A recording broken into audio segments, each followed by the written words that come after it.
ఏం మాట్లాడాలి, ఎక్కడి నుంచి మాట్లాడాలి అన్నది అర్థం కావట్లేదు. ఎందుకంటే ముందు ముఖ్యంగా తెలుగింటి ఆడబడుచులకు, అన్నదమ్ములకు, అలాగే నందమూరి వంశ వీరాభిమానులకు, వాళ్ళకి ప్రథమంగా తల ఉంచి శిరస్సు వంచి పాదాభివందనాలు చేసుకుంటున్నాం. ఎందుకంటే ఇది మాట్లాడించిన తరుణమా కాదా, అయినా సరే కొన్ని మనసు విప్పి చెప్పాలి. ఇప్పుడు నా వయసు 60 ఏళ్ళు. ఈ 60 ఏళ్లలో హరికృష్ణ ఏం చేశాడు, ఏం అనుభూతులు పొందారు?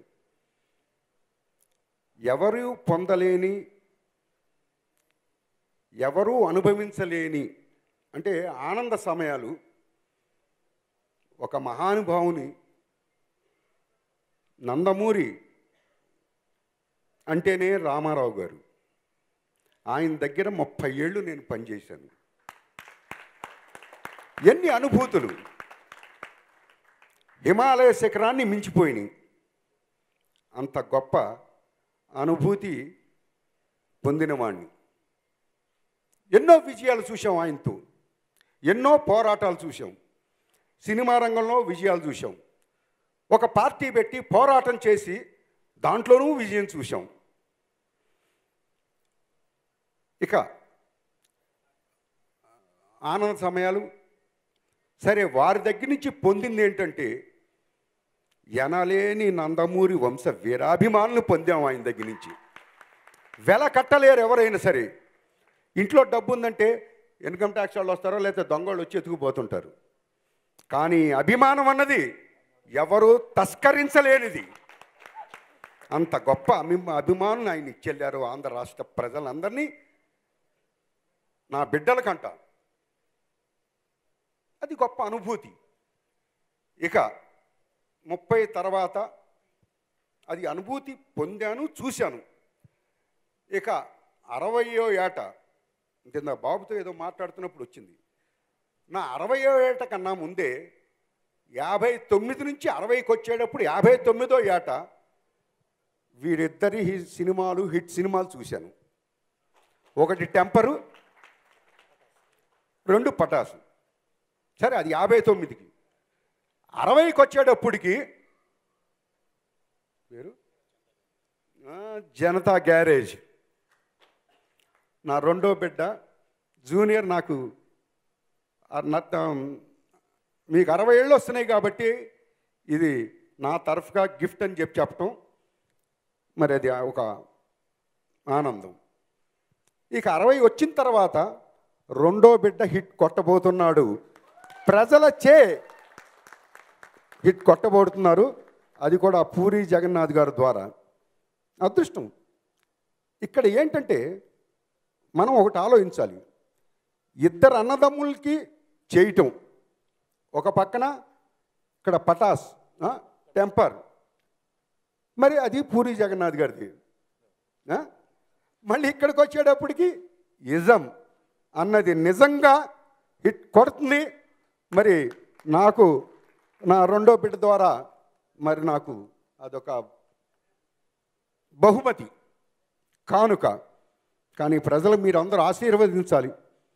ఆ మహానుభావుడు ఏ లోకంలో ఉన్నాడో కానీ ఆయన కడుపును పుట్టడమే మహద్భాగ్యం. అలాగే వీటన్నిటికన్నా ముందు ఇంకొకటి కూడా చెప్పాలి.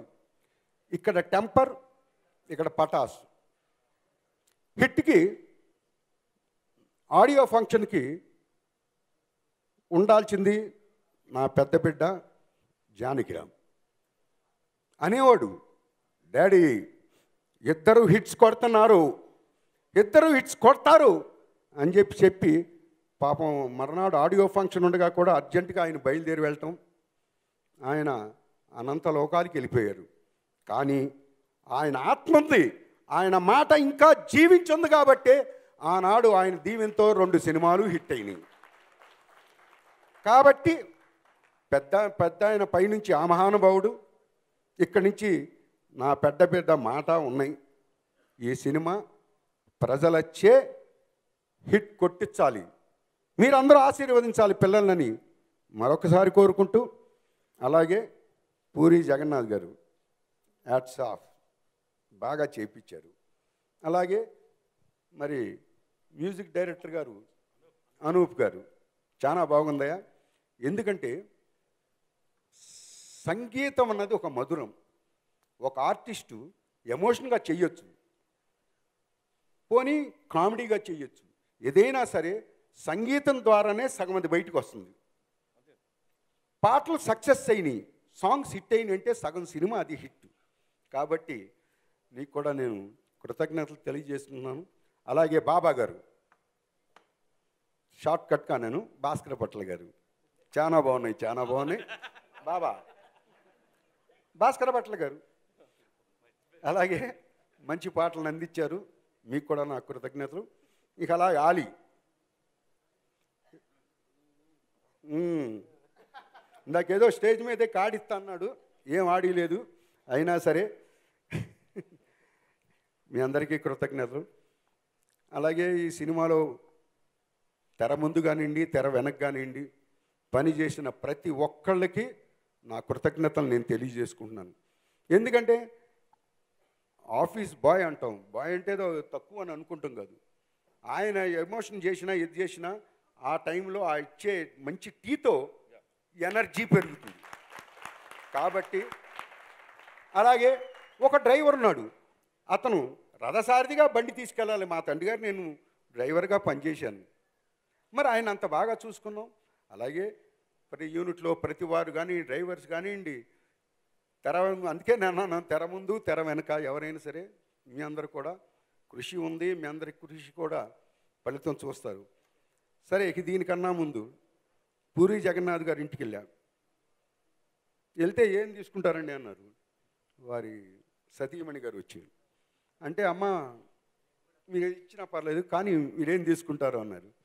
అంటే, అమ్మా నమస్తే, కాఫీ తీసుకుంటానమ్మా అన్న. నా జీవితంలో నేను మర్చిపోలేనమ్మా, అంత బాగా పెట్టించారు ఆ రోజు. నా కృతజ్ఞత చెప్పాలా మాటలు. నేను ఎప్పుడూ మనసులో మాట చెప్తాను, నేను మనసులో మాట దాచుకోలేను. నేను ఎన్ని నా దెబ్బలు తగిలినా జీవితంలో ఎవరికి తల వంచను, అదొక్కటి మడి చెప్తున్నాను. నెవర్ నెవర్ తల వంచే ప్రశ్న లేదు.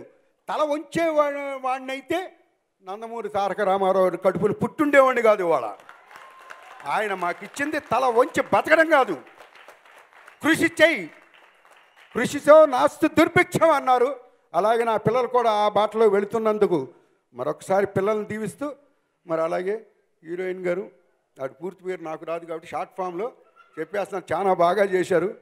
లాయి చంపకాయ కొట్టింది నువ్వేనమ్మా, బాగా కొట్టావన్నా, కానీ చాలా బాగుంది, చాలా న్యాచురల్గా ఉంది. కాబట్టి ఇంత టైం తీసి మాట్లాడినందుకు